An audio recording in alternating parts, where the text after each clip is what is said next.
Alrighty, what about now? How's the camera and the microphone?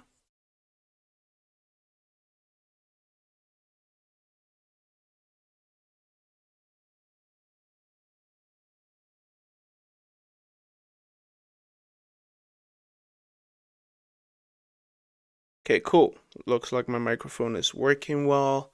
All right, let's jump into it. Sorry, guys, just had to do some quick housekeeping stuff there because I'm an onk when it comes to this stuff. Just some housekeeping stuff. All right, cool. Let's jump right into it then. Looks like all is well and good. Okay, so last chapter, they were basically preparing to go to the auction. And essentially Chihiro uses sword ability to spy on the storehouse. Um, anyways, let's jump right into it. Shoot, this is gonna be distracting. Turn that off. Okay. Quickly, quickly. Don't want to keep people. Oh Jesus Christ! I'm gonna have to turn this off. The hell? Keeps vibrating.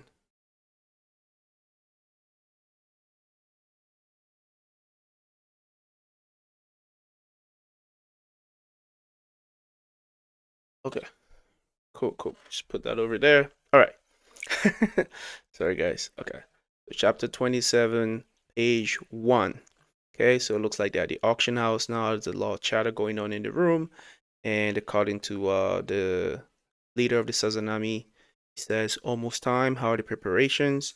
They show a little panel of Shihiro thinking about, um, or rather, Sazanami is thinking about Shihiro. It's been 5 days since the intense submission. Nothing has happened. Well, whatever they're planning will be ready. So this is the leader of the Sazanami basically puzzled by the fact that nobody has actually tried to come and take back the intent since he claimed it from Shihiro. He doesn't know at this point that that was just a ploy for Shihiro to spy on the storehouse. Okay, a lot of sketchy characters walking into the Razaishi or the auction.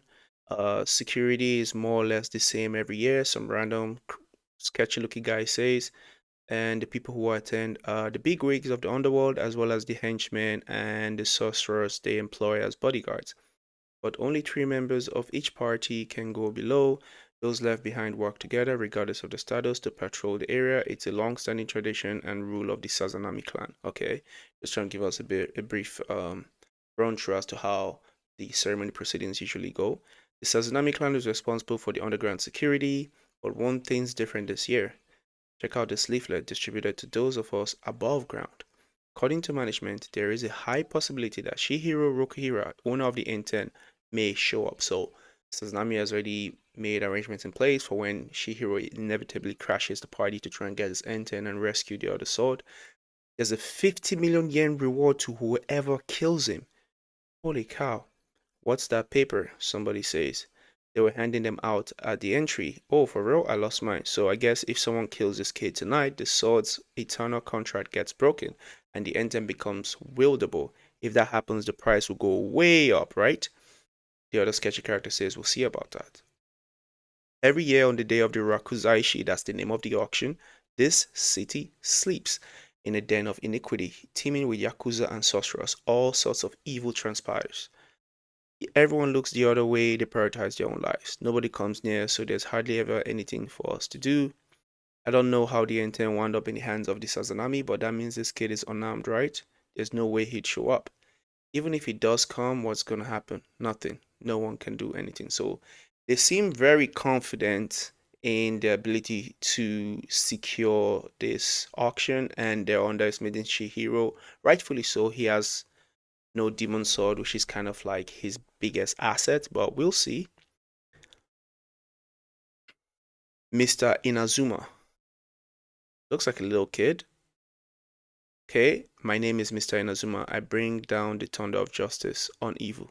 Okay, guess this kid is like a hero. What's up, you? Ha ha ha. It's like a flashback. You scared of the thunder? Don't worry, your big sister will protect you. So, Mr. Inazuma, the kid, the guy that seemingly looks like a kid, is thinking to himself, I'm not afraid of anything anymore. Today I'll prove that I'm a hero who stands up against so it's one of those overzealous kids that just don't know their place, wanting to play hero with a good heart, but probably doesn't have the abilities to to rise up to the plate. But so he stands aura farming with what I assume is zero aura, and in the panel it just says the den of evil, and then he runs through the bodyguards, and then the bodyguard just kind of like cheekily says one invader be on alert, so they're kind of underestimating him. Yakuza goes, hey, what are you doing, kid? Hey guards, do your job, you slackers. Move, bad guy, he says. Yakuza literally grabs his throat, picks him up. Ugh, I hate kids like this more than anything. Snot-nosed brats who think they're big stuff. Why'd you come here? My sister, Relisa. Oh, maybe they're trying to auction his sister. Oh, poor guy. You know what? I apologize for insulting you earlier. I rate you. I'll give you your due respect. Release. Is she on auction? Oh, your sister's up for auction today. Yes. Then come back with a pile of money for 500,000. I'll show you who buys your big sis. Damn, they're cold. These guys are really cold. Ah ha ha, that's so mean. And then he's thinking about his sister. And then the flashback says, huh, you're still scared? What, don't you trust a big sister? And he pulls out the knife. The kid pulls out the knife. What's he gonna do with the knife? Oh damn, he stabs the Yakuza in the arm. Yakuza doesn't let go. Oh, the Yakuza is pretty tough. Stabs the Yakuza in the arm. Is like, what? Then other Yakuza about say, whoa, nice one, kid. Kid goes, let me go, release my sister. It's like, hey, guard, Yakuza says, you know what's coming, right? After I'm done with this trash, you're next. Oh, damn. Hey, do you hear me? Somebody's thinking, oh, Shihiro approaches. That guy, the scar on his face, no look. No, look carefully. He doesn't match the leaflet. He's got both arms. They're not aware that Cha healed him, so they thought he would have one arm. They go through. Um, wait, the person he's talking to as a guard, isn't that Shiba? I swear that is Shiba. So I know, look carefully, he doesn't match the leaflet. Oh, that's why he said, look carefully, he doesn't match the leaflet. He's got both arms. The other guy says true, and then Shiba is a bit it's a bit early. He must have acted because of all of the commotion below. That is Shiba. Oh my god, where are you going? The other guy asks. Gotta turn off the lights. Yeah, Shiba just lying his ass off. Honestly, Shiba gives me a lot of Kakashi vibes, and I like him. He's a real one, huh? Help who? Later. Thanks for the info. Ow, you little rat. The Yakuza that was holding the little kid in Azuma expresses his disgust for the kid. Do you know what you just did? Kid goes, of course I do. Then let me tell you a special secret. He's thinking about his sister again. The lightning never strikes good kids. It's what the sky uses to punish bad guys. His sister says in his flashback. So don't worry, and then he says, I'm gonna save my sister. The name's Mr. Inazuma. I rain down the thunder of justice. Oh, that's cute. Then the guy's just laughing. Waha, say what? And basically, he tries to stab the kid, but Shihiro comes in just in time and slices his hand off, blood everywhere, and he grabs the kid and saves the kid. And then Shihiro tells the kid, "Well done, Inazuma." It goes, "It's Mr. Inazuma," while sobbing and crying. Then Shihiro corrects himself, "Mr. Inazuma, well done." And then the guards, the other Yakuza guys go, "That Scar, hey you son of a," and basically they realize that that is Shihiro, and that like, while the guy was trying to attack Shihiro, it looks like the chandelier seemingly appears to be falling from the ceiling on top of the dude, and Shihiro tells the kid, "I'll take it from here," and everyone's shouting, "It's Shihiro Rokuhira! What was that? The chandelier fell. He's here." I'm assuming those guys are all dead. Don't let him get away. He doesn't have an enchanted blade, just a regular sword now. That 50 million yen just came waltzing in. These dumb guys. Listen, he doesn't need his demon sword to take out trash like you. You guys are fodder. You're NPCs. You're not the main character. Learn your place. And the panel shows the clock, so I guess it's like time for the auction now. And then there's a little dark kind of panel showing the Sazanami leader, the auction host, I'm assuming. I don't know what you call him. But essentially the leader of the Sazanami clan standing in the center in front of everybody in the auction. Then goes pans back to some sort of like flashback. And Shihiro is talking to Shiba. He says, I'll handle the riffraff. Yeah, those guys are definitely NPCs. Shiba goes, you sure? He says, there's no time to be wishy-washy. I made up my mind to shoulder this responsibility a long time ago. Chihiro looks determined, eyes looking sharp as an owl, like an eagle. His mind is made up. And then there's a dark panel here with nothing that just says Koregumo. And in the darkness, he says, May. Interesting. I don't get that. But he's not with the demon sword, so I don't know what he's doing. Anyways, let the 208 Rakuzashi commence. Damn, they've done 208 of these? These guys are a menace. When he takes the stage at 12, the operation begins, Shihiro says. Okay, cool. That's the end of chapter 27. Moving on to chapter 28. All right, so November 4th,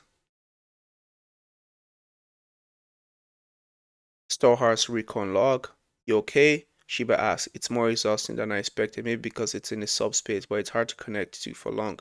So Shiro is expressing exhaustion from trying to spy on the stars using his demon sword fishes or goldfish, whatever that is. We just have to take it slow. So you're sure it's in subspace? The way it's structured, it couldn't physically exist in this world. Interesting. So now they've determined that the stars is in a subspace. It extends infinitely above and below. Whoa, okay. If it did exist in this world, I'll jump there and snag the thing. That's true. Shiba could have done that. So now the question is, and there's flashback again. There's been an unbroken lineage of clan leadership. Okay, Hakuri. So Hakuri was busy playing with Char and the other girl, and they basically summon Hakuri. Shiro calls him. Have you ever seen leadership of the Sasami clan get passed down? Has your dad been boss since you were born? And Hakuri goes, my grandpa retired because he was sick. Yeah, that's right. So my dad took over as the new boss.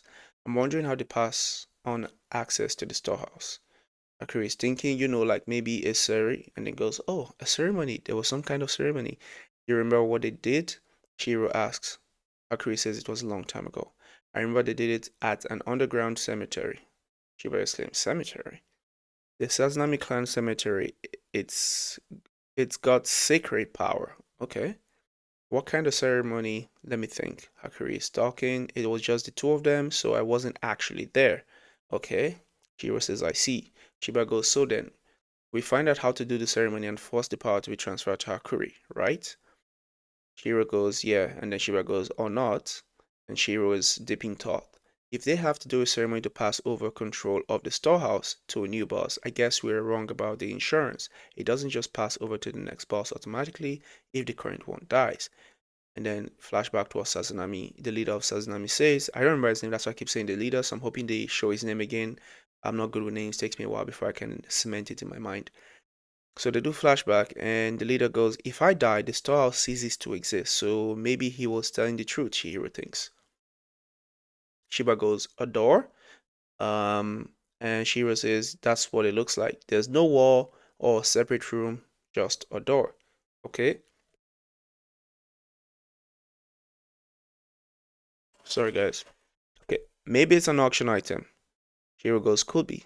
But generally, the items are encased. Apart from the door, the only other things not encased are weapons that seem to be used for fighting. Weird. Yeah, weird. Well then, there must be some way in and out from the outside world. I've seen people enter and exit the stores a few times, Shihiro says. In the stores, somebody says, finished, but nobody uses the door, according to Shihiro. Seems like they can teleport in and out from wherever. Okay, so there's a contradiction between that door and the way the storehouse functions. Even weirder, a door nobody uses. An emergency door. Shihiro clocks that might just be an emergency door. Interesting. Shihiro is so smart. For example, say he was lying about the stars disappearing if he dies, and what actually ceases to exist is access to the stars from this world. That way, if the boss dies, the stars can still exist, but nobody can access it. Maybe the door is for emergency access just to get the wares out if that happens. Okay. Well, basically, I think they mean just to get whatever is in the storehouse out if he does die. Well, whatever it's for, if there's a door like it in this world, the theory gets way more convincing. Again, Hakuri is over there playing with the little girl and the other girl, and Shiro calls him over again. Hakuri! He stops everything he's doing, runs towards them one more time. Goes, you ever see this door anywhere? Akiri starts to think, I don't know. Shiro says, it's okay if you haven't. Shiba goes, given that even close family members don't know the workings of the storehouse, Even if there is a door, it's probably highly classified information. Akira repeats, that door. I don't know. Wait, that crest, he says.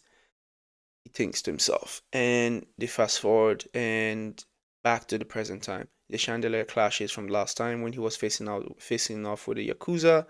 And I'm assuming some people are dead. So the light goes out, chandelier goes down, and Shiro starts to work the riffraff. And everybody in the auction goes, "What was that noise?" So as an army leader, there's a whole panel to him, and he simply just says he's here, which means he's figured it out. Interesting. I love how smart they all are. So basically, he's saying he's figured out. I mean, there's a trick to the storehouse, and he's figured out the emergency access door, the storehouse's insurance, and the only way you could breach it. So he was only half telling the truth last time. It was making it seem like he used that to get leverage so they don't kill him, but now Shihiro has figured out that actually you can get into the house. So crazy. Anywho, your target above ground, underground is the level below this one, the lowest level of the Rakuzashi.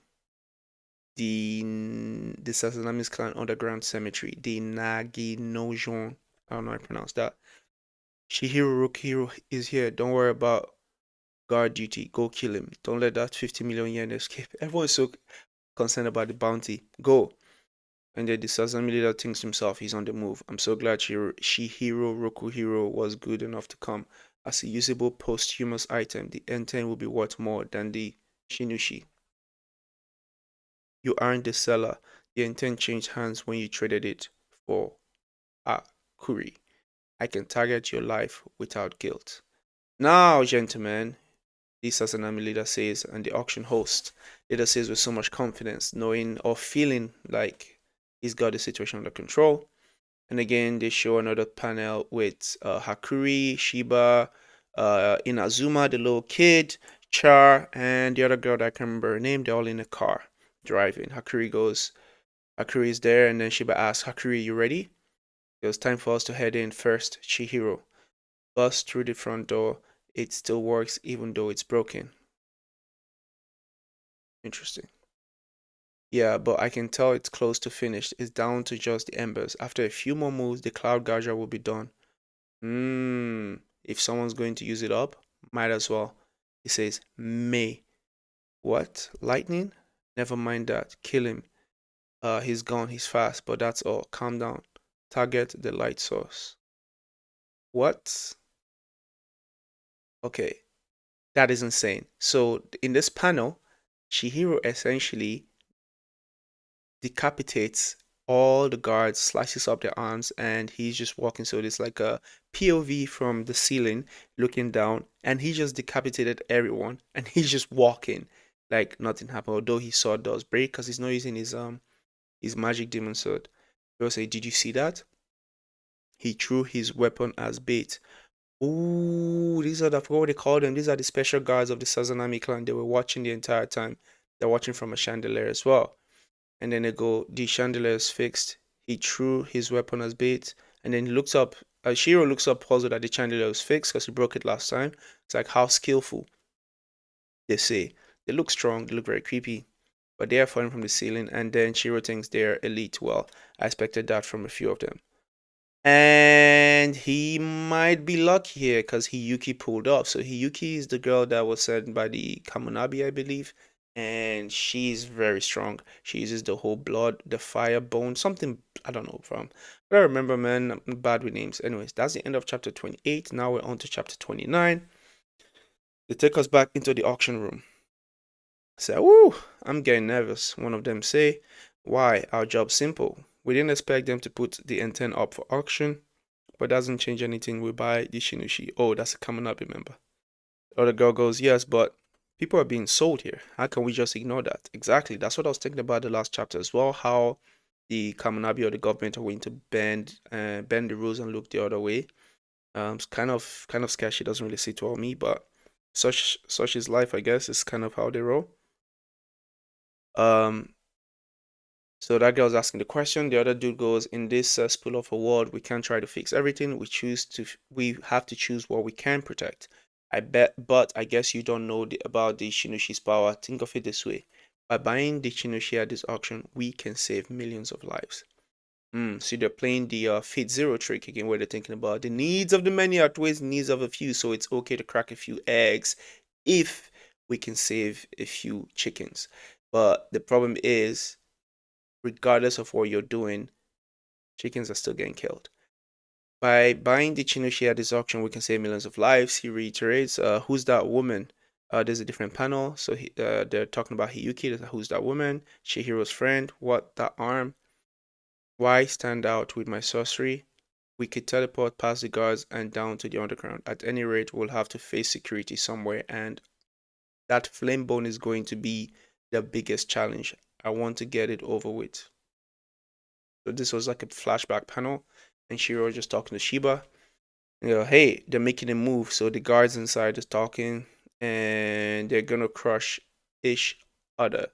Well, Flamebone, the Hiyuki is basically going on a rampage with Flamebone, just taking people out one after another. No words, no chat bubbles, just straight up action, and people are dropping down like flies. Chihiro is also putting in the work. He's still somehow using lightning from his demon sword and actually cutting up people. And the art style is ridiculous, honestly. Yuki just aura farming, people just burning behind her. She's just walking, and Shiro looks at Hyuki and says, "We need to talk." Hyuki says, "That's my line, you bastard." Well, oh, and they show Tafuki the sumo guy. Like, that's the cloud gouger, right? So it really broke, but it still works. Like before, he created a space sealed off from the regular world. Tafuki creates a space again, like a domain expansion. You know, Yuichi Tenka. He's gone. Where'd he go? Okay, so these are the people in the regular world now. Kind of because he created Tafuku created that space again to teleport them, so they don't see who they are, where they are. Oh my goodness, I'm getting tired. Well, you certainly made this complicated, Hiyuki says. With the N10 in the hands of those scumbags, I can't let you die. We've got to protect you now. Get it over with. You want to fight? No, she bursts, thinking there's a flashback again. They keep going back and forth. It's kind of confusing sometimes, throws me off.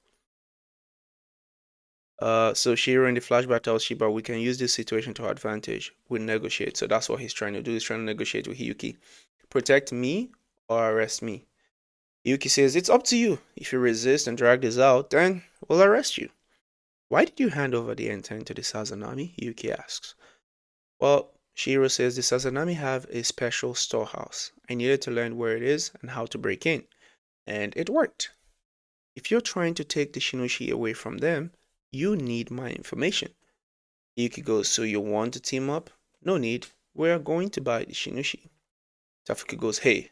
And Shiro thinks to himself, admitted it just like that. I see. In that case, Shiro says, I'm sure you know, they sell humans here too. There was a kid here earlier, the little brother of someone being sold today.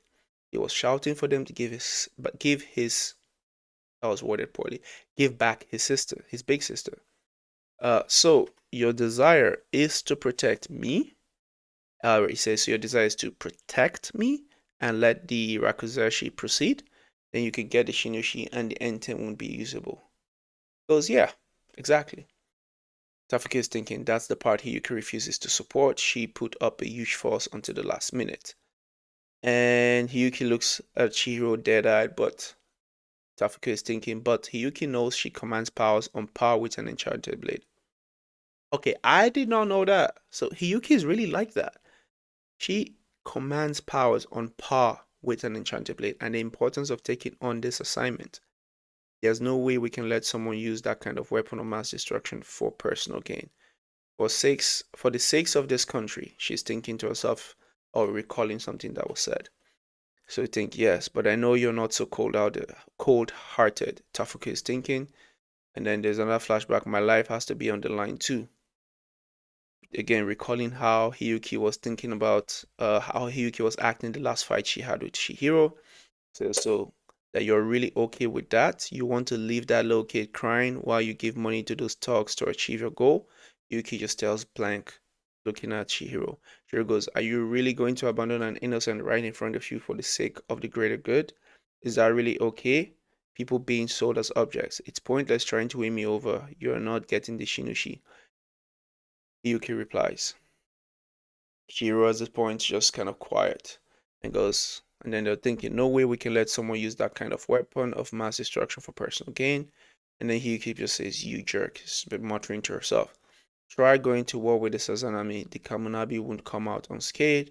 A child risked their life. She's thinking to herself again, from now on, for our country's sake.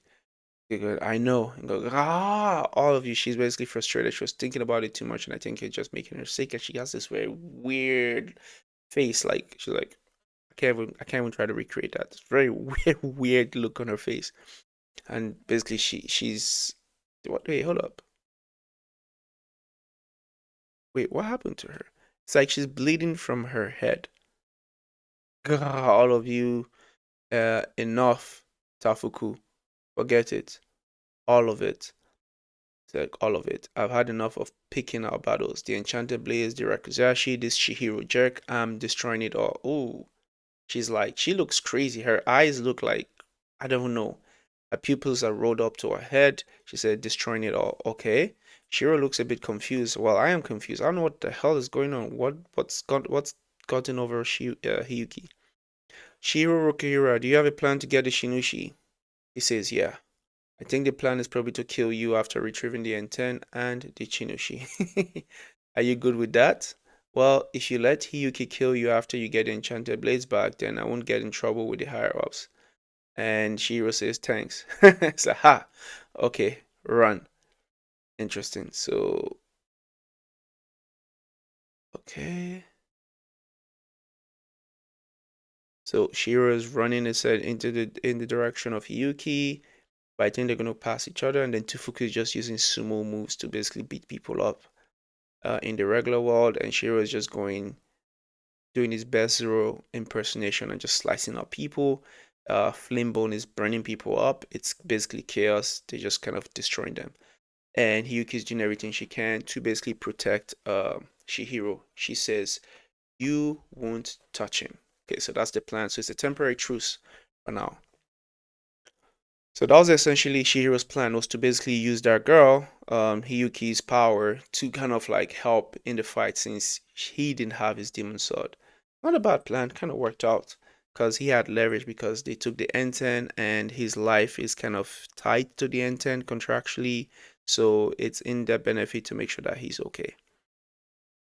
Okay, so I'll go ahead of you to the underground, Shihiro, and take care of them, Shiba says. And in the panel, they show the Toe, that's what they call the Sazanami Clan Bosses Special Forces. The Toe, that's what they are. TOU, I think the Tao, the Toe, whatever, those guys. There's a picture of all four of them, the four brothers of Hakuri. I don't know if there are more, but the four from last time that were protecting the leader.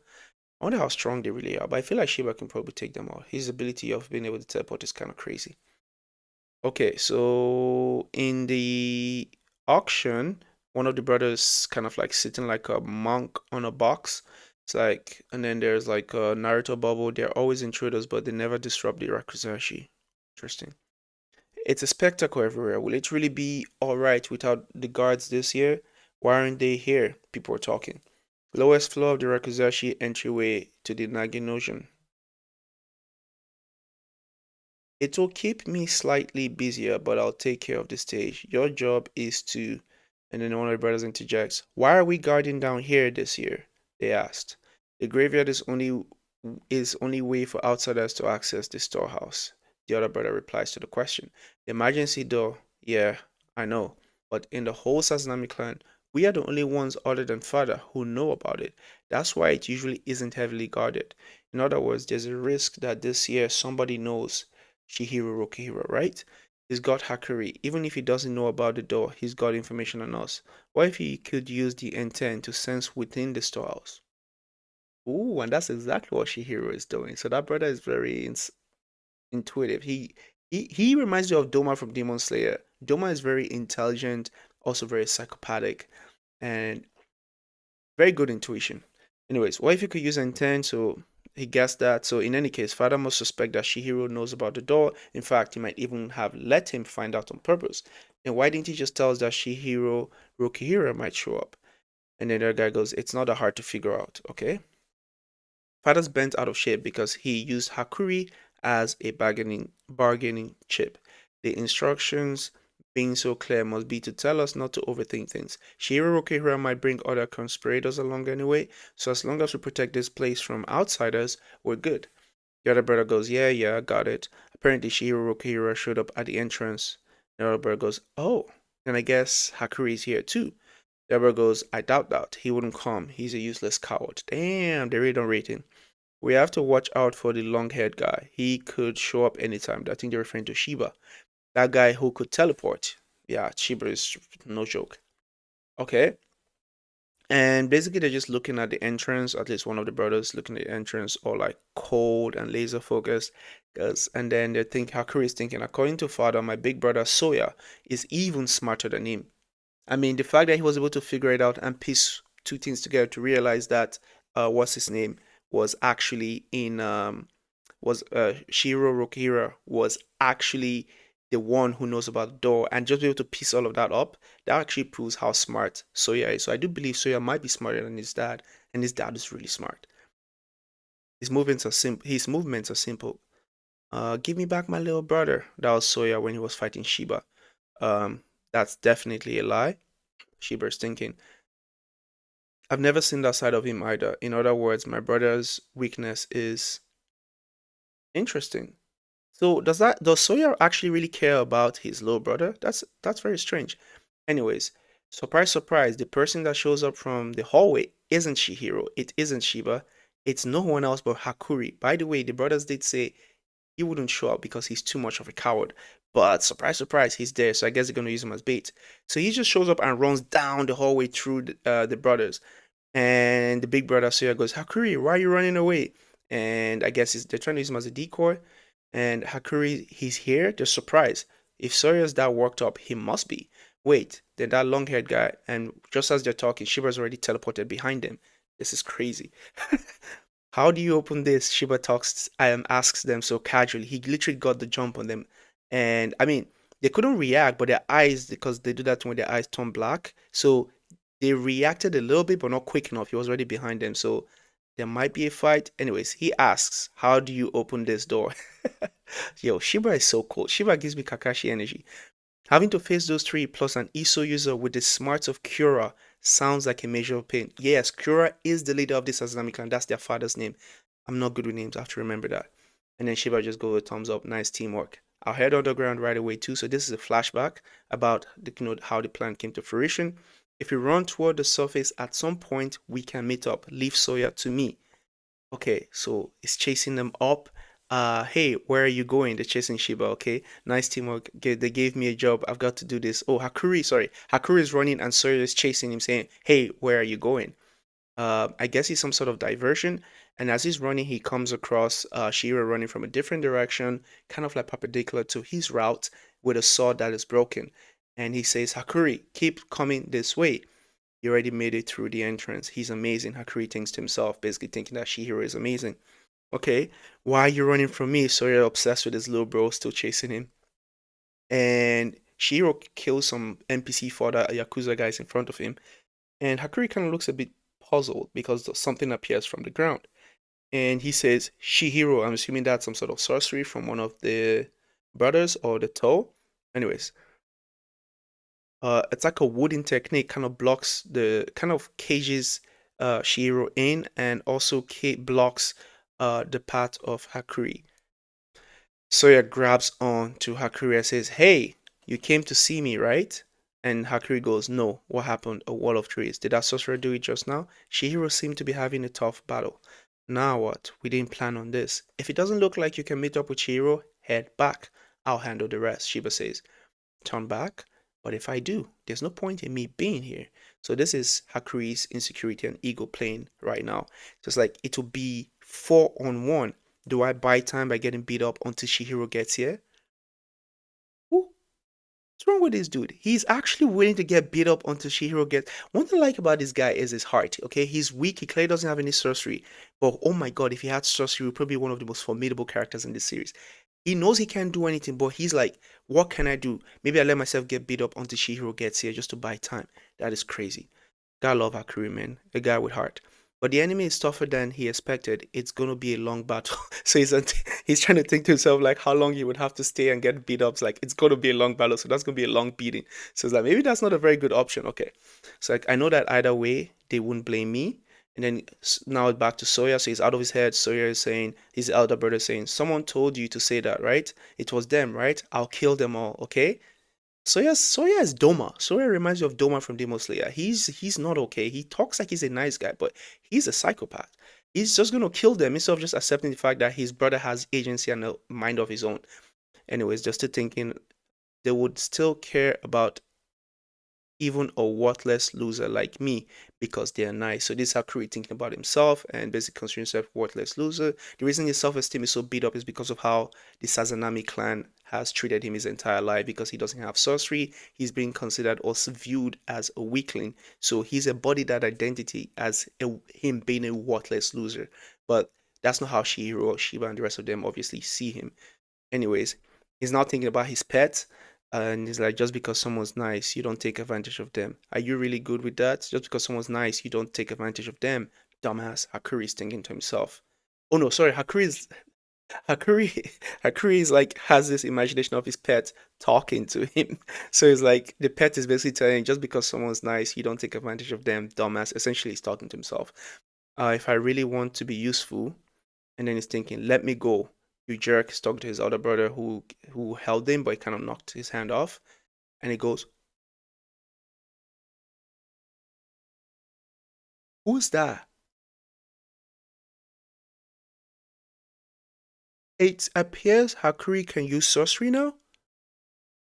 Wait, okay, this could be my manga dyslexia because when I read manga, I'm literally dyslexic. Okay, every other time I'm fine with reading, but something about mangas I just can't understand. But it looks like Hakuri can use. He goes, "Take it on." It's like, "I'm here to defeat you." Hakuri says, and kind of pans over to where Shihiro is now. I'm a bit confused. I don't know what that is. Was that Hakuri? So, so they go back a few moments, like 30 seconds, 32 seconds earlier, and Shihiro, just before he cuts down the Yakuza, he goes, "Hakuri, keep coming this way." It's like if you got through. Okay, Hakuri slices up the Yakuza. We saw this already, but they kind of did like a little rewind 32 seconds earlier. And, Shiro is just making light work of these NPC fodder characters. They're not strong anyways, just slicing them up like a knife through butter. Um, okay, so this Yakuza comes. So the Cloud Gadget isn't as powerful now that it's broken. Okay, and the little sorcerer of the tree emerges as like Haku. Okay, oh, that's the guy from like the earlier chapters. So that's the sorcerer that used the wooden thing. I remember Shira's actually seen the sorcerer before, so he's not actually gonna fight this guy. Shiro looks worried, right? He's engulfed in lightning, and there's all he sees is the hand with the tattoo, and that's the guy that basically used the wood sorcery. Oh my God, it's hidden up. So that's who separated them. Because you've really grown up, the wood sorcerer says. Shihiro Rokuhira. Oh, oh, oh. This guy was part of the folks that destroyed attacked their home and killed his dad. Oh, that's why his face is like that. Oh my goodness. He attacks the dude immediately, pins him to the wall. Goes the small group of elite sorcerers has been active again for years now. For 4 years now. Grown up, he wasn't there at the time, but he's one of them. You are from the Hishaku, aren't you? What are you after? He pins him to the wall. How many are there? Why are you here? Shiro is basically just manic at this point because he's just activated and triggered because that's the guy bears the tattoo of the people that attacked his family and attacked his dad. It's like, and then the guy goes, "I'm surprised you can maintain your composure enough to interrogate me right now." He looks so nonchalant, not even bothered. It's like, "I am the leader of the Hishaku." Oh, this is the horrible timing. Yo, this is the worst timing. See, before I read this arc, I said it like this is probably gonna be like the Genin, what do you call it? What's the thing? That thing in Naruto where they had the exam, Shunin exam. It's gonna be the in Hunter x Hunter the when the Phantom Room had that auction. I knew this arc just from the way it was being set up that it would be a pivotal arc in this series at chapter 31. That's insane. He's the leader of the Hishaku. Yeah, this ain't going well for Shiro. He's cooked. I'm responsible for the murder of your father. And he straight up He straight up tells Shihiro that he's responsible for the murder of his dad. And Shihiro is just like dumbfounded, like, what's going on? It's like, I only speak when I feel like it. Stop with this pointless nonsense and just try to kill me. By the way, he's doing all of this while blocking Shiro's swords with two fingers. That's crazy. Okay, Shiro uses the hilt of his sword, I guess the handle, I don't know, to try and attack. He evades it and somehow maneuvers and tries to kick Shiro from the back. Shiro like thinks to himself like he's fast. Um, Shiro evades with lightning. I guess May. He tries to kick, but the guy is not there. So this guy is just as fast as Shihiro with his enhanced May or whatever you call it. And it's to be expected. He's the freaking leader of the Hishaku. Oh, Shihiro is screwed. If he wasn't the MC, he would die in this series, in this chapter. He would be dead. But because he's the MC, I know plot armor is going to come in clutch. All right, holy plot armor, let's go. So he kicks him against the wooden tree, and then he thinks to himself against Shihiro now with his back against the tree. So that the leader of the Hishaku, he's freaking out.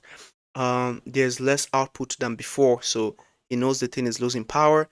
So the leader of the Shako says, is it losing power now that it's broken, or is it because you just started using it? That no, maybe it's both. And then Shiro says he took all that into consideration and didn't even use magic, any magic. He's strong. Okay, he's thinking. So this is the leader of the Hishaku basically considering say like at your current level, it's gonna be tough for you to break free. So he's the guy used his wood to kind of like immobilize Shihiro, like kind of like an Hashirama kind of thing, just kind of locked him up there, and he just simply tells him stay still. Our items are about to go on auction. We don't want anyone messing things up now. And he goes, shh, the auction's starting. Ooh. Oh my god, that was a doozy. Oh my goodness. The leader of the Ishaku just showing up out of nowhere and telling Shihiro to his face that, yeah, I'm the reason your dad is dead. Going back to the leader of the Kyura, the leader of the Sazanami clan, and he says, before the auction begins, allow us to reveal our special item for today. 18 years ago, Japan fell into a crisis. We were attacked by an enemy and the Seitei War began. And as he's talking, there are some dead folks with swords on their back, by the way. Don't know what the hell that is, what happened there. Despite gathering sorcerers from all over Japan, we were at a disadvantage until the hero Kuno Shige Rokuhira changed everything. Mm, that's Shihiro's dad. So Shihiro's dad is widely considered a hero. That's dope. Goes, why are you putting the Shinoshi up for auction? Shiro is asking. What's he after? What's he planning to do with the enchanted blades? Where are the other swords? How many are in this group? Did he know about me? Why is he here? So the leader of the Ishaku probably put up the sword for auction. Definitely put up the sword up for auction. Shiro's like, what are you after? Why did Soju have Cloud Gaja? Why? Why? Why the Shinoshi? What's his goal? Why the enchanted blades? Why? He's just confused. Why? And then he asks the question he really wants to ask, the real question he's been beating around the bush. He asks him, why did you kill my father? And you can see the agony in his face and he's teary eyed. Mind you, this is big because Shiro is usually stoic and cold and just almost apathetic. So you can tell like right now he's really feeling this and he's lost. He's trying his very best to be composed, but he's lost his head. He's doing all of this while immobilized, by the way. They moved away to a different panel, another panel talking about the leader. So they're going about the auction like nothing's happened, that people are not dying on the outside. The five enchanted blades he forged turned the tables of the war. He continues his speech. And this sixth one led our country to victory. Some of you may have even witnessed its overwhelming strength on the battlefield. And then pan back to where Shihiro was, and the leader of the Shaku just goes, why? Shihiro Rokuhira? Here's your answer, as well as the declaration of war. Okay. The enchanted blade known as the Shinoshi again. This is the speech. So they're kind of going back between the Shihiro conversation with the Hishaku leader and Kura giving the speech for the auction. The enchanted blade known as the Shinoshi goes on with the speech. Tonight, after 18 years, this masterpiece will be unleashed once again. Panning back to the guy, what's his face, the leader of the Hishaku. It's all so that I can wield the Shinoshi. So you put it up for auction just so that you can wield the Shinoshi. How does that work? I'm a bit confused. Elaborate, sir. Putting it up for auction is a part of the plan. That's why we've been helping the Sazanami clan so often lately. We had to make sure the Rakuzashi auction would go on without a hitch. Interesting. Okay. So you've been helping them. How does auction Nishinushi let him wield it? Exactly, that's what I'm asking. That's what I'm saying. And even if he does eventually gain control, what does he want with it? There's no point in thinking about it. The details don't matter. Everything they've done so far is crooked. Yep, I can't let them. You won't get away with this, screams Shihiro. It's like, you get it, don't you? He points two fingers at Shihiro's head. Enchanted blades don't choose people. Anyone can enslave them. All the more reason to stop you, Shihiro says. Why haven't you killed me already? You're still too green to harvest. That's a very Hisoka thing to say. That's something Hisoka would do. Like, I don't know, kill you right now because I can see potential in you. So I need you to grow up so you can be ripe enough to harvest. There's some Hisoka vibes like you're still too green to harvest. Hmm, suspect. You're relying on Cloud Gouger, but it isn't much of a threat anymore. Try and fight all you want, your situation's getting worse. There's nothing you can do, so why don't we take our time and have a little chat? Interesting. What? So you don't mind, right? I'm curious to see what's grown from the seeds of hatred I sowed all those years ago. Oh, this guy is evil, evil. So he's just trying to. So wait, nah, this guy's twisted. The Raikozashi's auction has only just begun. We have all the time we want. I won't bore you. I have a lot to tell you after all. Being all like nonchalant about it. For example, about what happened when your father died. Oh my god, he's messing with his head. He's really trying to trigger him, trying to see what he can do. That's why he has him immobilized because he knows there's potential there within Shihiro and he's trying to see if he can trigger him enough for that hatred to amount to something. So he's just like taunting him at this point. Shihiro goes, "Shut up!" It's like you're gonna pay looking at him all cold and everything. He's having a flashback to when his dad was alive, and he's just thinking about everything that they've done. He's thinking about Sojo, thinking about Kura, thinking about the leader of the Hishaku, and also thinking about Hiyuki, which is very strange. But I guess to him as well, Hiyuki is an opponent, someone who's opposing, is an opposition, making life difficult for him, and he just thinks they need to be stopped. They all need to be stopped. Those blades are special to me, and I'm assuming it's because since his father died, the only connection he really has to his dad is the blades. I know he's saying he's trying to protect those blades to prevent bloodshed, but I think a big part of that is that's the only thing he has left of his father. The house was destroyed, everything was burnt. The only thing he has left of his father is the blades, and I think that is why they're special to him. So it's personal. And just him thinking anyone can enslave them, you just started to use it, and he's thinking to himself, no, no, no, no, he can't stand it. No, no, no. I was at your side the entire time. I won't let you die like this. See what I mean? He's referring to his dad because he feels like that's a living essence of his father. It's like, I was at your side the entire time. I won't let you die like this. May, Shred, die as mine at my side. Oh, his resolve is crazy. He's resolute. He's willing to put his life on the line. He's like, I hate you, die with me. That's basically the energy he's on. Ooh, oh my goodness, this is hitting up. Okay, he used May and Shred, and I think he's gonna get out of the bind. The leader of Ishaku is very composed. Oh, so you've got your breath back. Black Lightning, he thinks to himself. Cloud Gouger in solidarity with Shihiro on the brink of death, trained to serve its master, unleashing lightning beyond its limits, shatters the tree completely, and he takes the arm of the Hishaku leader. Interesting. Yeah, not so cocky after all, are you now? I bet you he can just regenerate and all of this will be for nothing. But for now, I love this. Hold that, you cocky person. Well, Shiro tries to attack him, he evades and then grabs the arm that was just like cut off. But Shiro's like, nah, that arm is mine. I earned it. And basically tries to attack again. He evades one more time. But this time the hand is separated, is still separated from the Hishaku leader. And then he tries to kick Shihiro from behind. Uh, Shiro evades again. He ends up kicking the ground and basically like smashes into the ground. That's insane. And then Shiro goes in and stabs the Hishaku leader through the chest. Oh, Shiro is actually cooking the Hishaku leader. Now, it can't be this easy. He could probably regenerate. There's no way he's winning that easy. And then Shiro just says he took that on purpose. And he splashes blood on Shiro's eye, covering one eye. And there's a smile on his face, even though he's bleeding from his mouth. And Shiro kind of dodges And the Hishaku leader grabs his own arm that Shihiro just severed, and he says to Shihiro, "Your speed and attack power are on a different level. I had to do this to keep up. Impressive." All of this is just to test Shihiro. I bet you this he hasn't even gone up a level. And he's thinking he sacrificed his body with a level head, absorbing the sorcery, the physical and psychological strength that requires. So Shihiro is beginning to understand why this guy is the leader of the Hishaku. He's trying to put some respect on his name. It's like, if I'm going to kill him, I can't hold back. Yeah, you can't hold back. I mean, you're already willing to put your life on the line. So he looked back at the vines, like the low vines, thick vines that had him bound, like the wooden stuff. He says, "I thought I bored through pretty deep, but this wall is really thick and it recovers fast." Oh, so it's a self-healing thing. Oh, that's crazy. If I'm going to destroy it, I'll have to do it in one blow at full strength. Only three left. By getting in touch with its deepest levels, Chiro could clearly feel Cloud Gadget's impending demise. But how would he use it? Only three left. So I guess he can only use May three more times.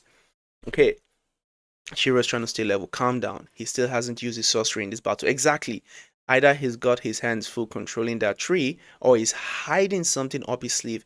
In any case, I have no idea what he's capable of. His goal is to confine me. He'd love for me to use up Cloud Gadget's power without doing anything to him.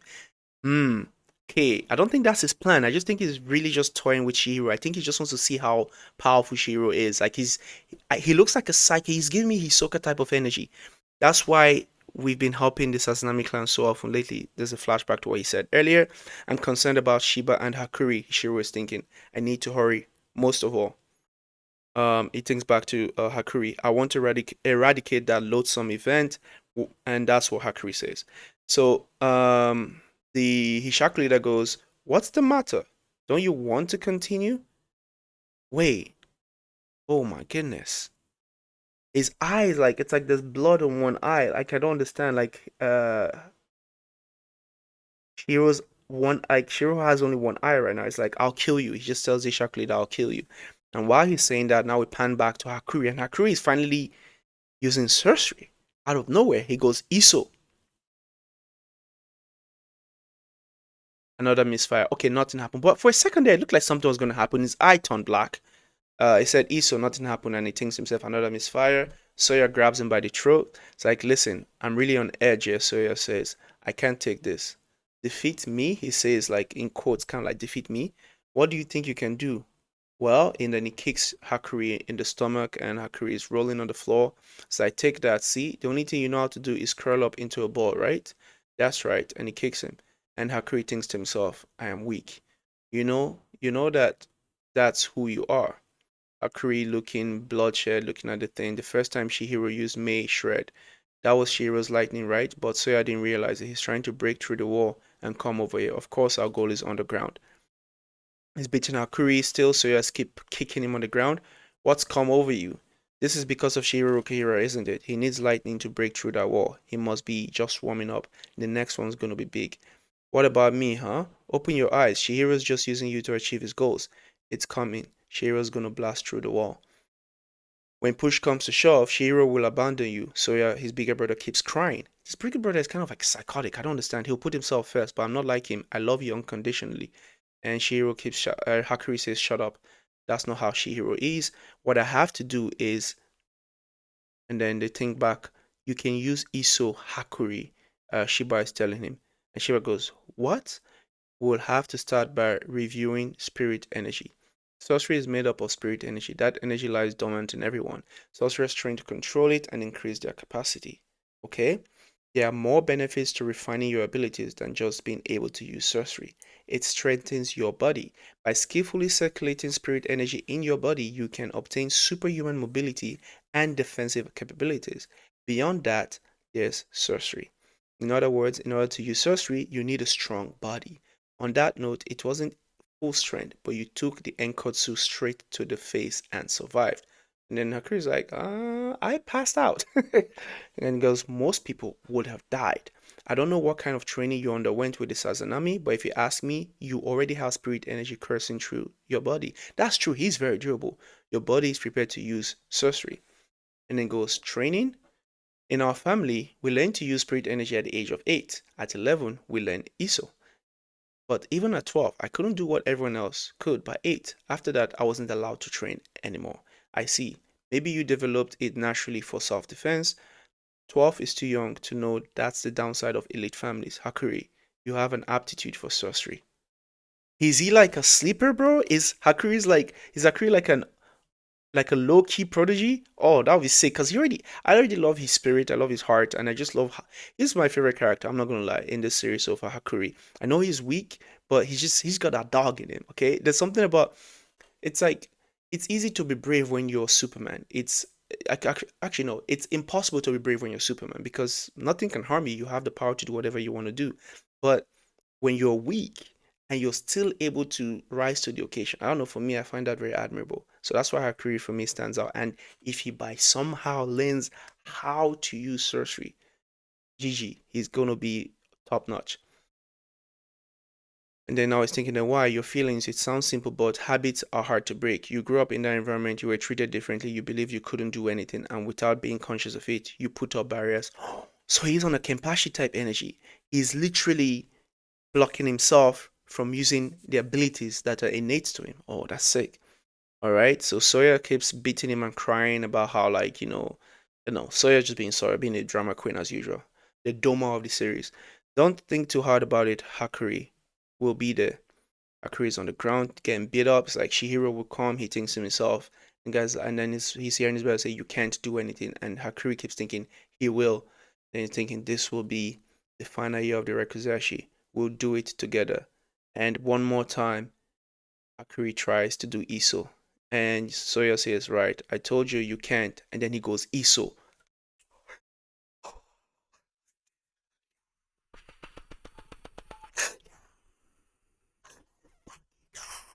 It's late at night. I can't scream. I can't scream. It's late at night. It's late at night. I can't scream. Let's fucking go.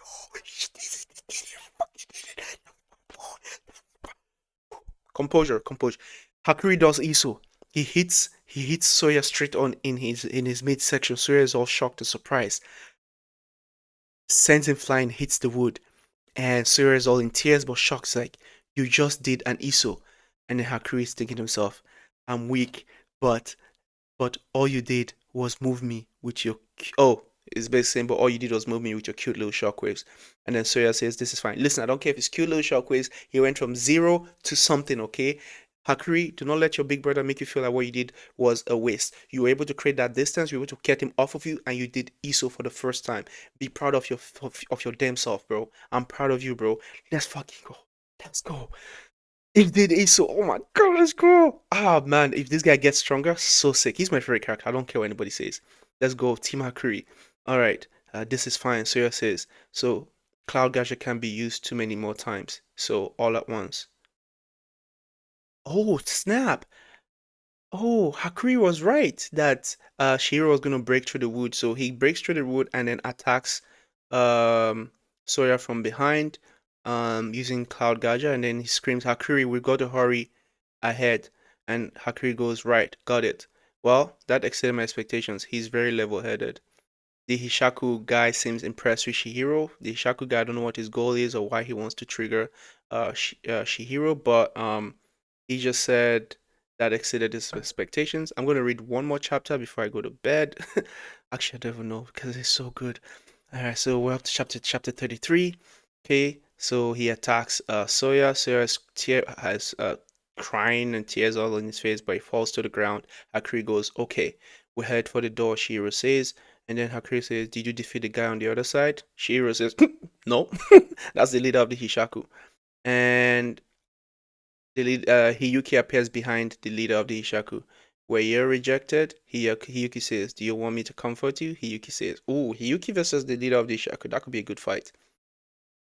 And Tafuku comes and says, he was fast. Wait, did Tafuku just lay all of those guys that were hanging up in the chandelier to rest? Damn, Tafuku is strong, strong. I didn't know Tafuku is built like that. And the leader of Ishaku says, no. And then he thinks back to what Shihiro was saying, I'll kill you one day, I promise. And then Hishaku says, I feel fully satisfied. Besides, and then he's thinking about the encounter he had with the leader Kyura of the Sazanami clan. And he says the Sazanami are the ones who have to risk their lives today to protect the Hirakuzashi's integrity. The rest is up to them. He just regenerated his arm. I knew it. I knew he could regenerate his arm because he was too cavalier about it, about losing his arm. It was like nothing happened to him. So all of that stuff Shiro did was for naught. He can so sorcery with good sorcery, like if you're at the same level of sorcery, you can actually regenerate your arm. That's insane. This guy, the leader of the Shaku, is strong, strong.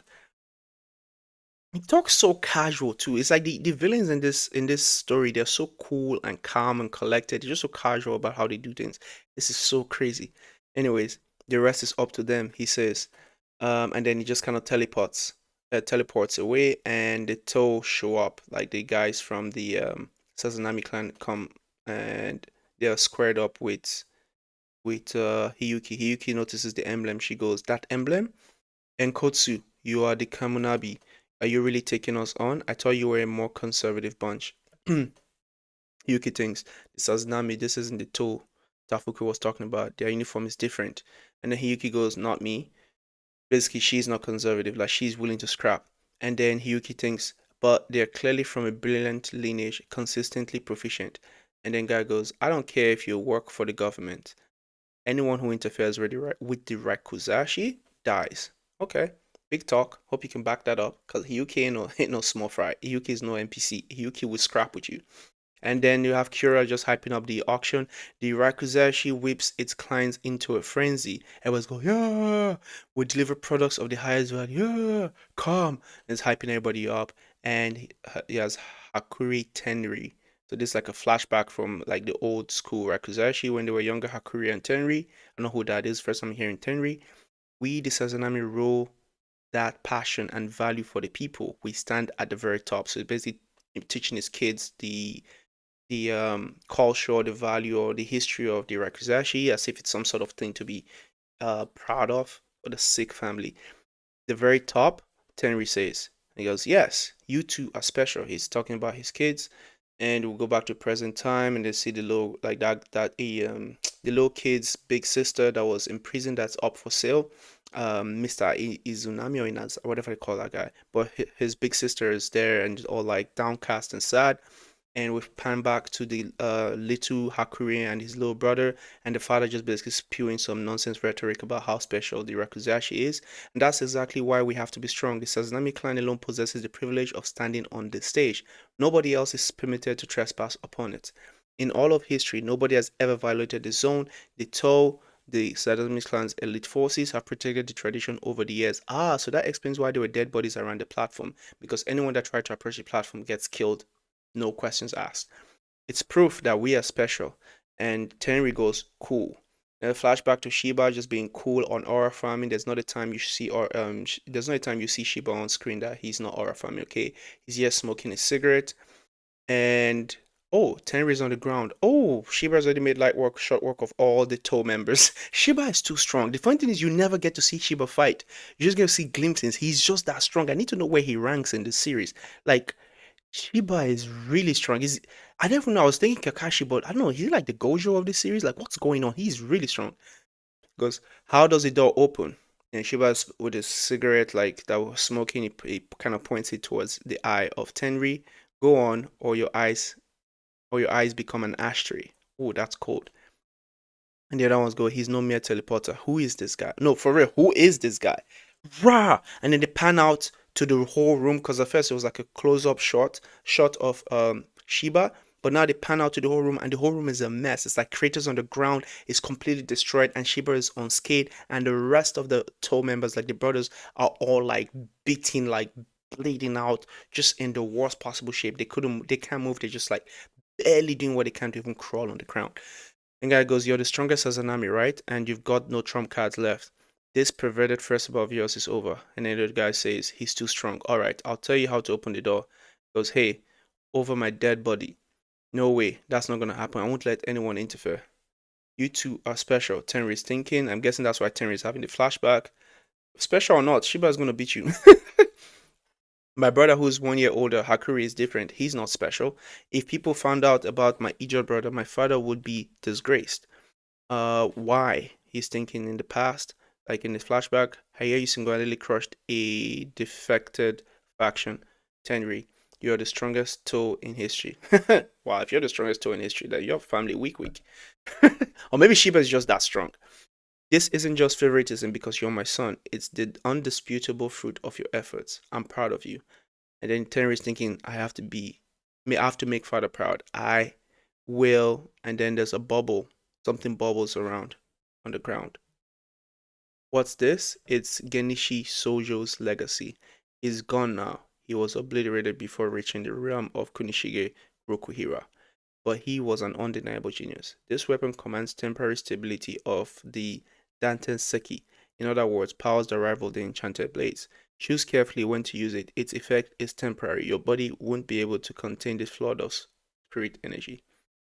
The dad says, Tenri, defend to the death. Oh my god. So Tenri is probably gonna die.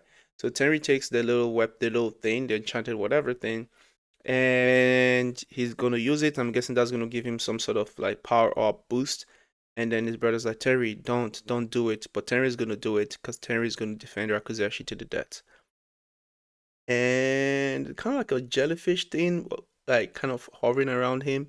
When he grabs it, it's like electric jellyfish thing hovering above his head. That's kind of intense.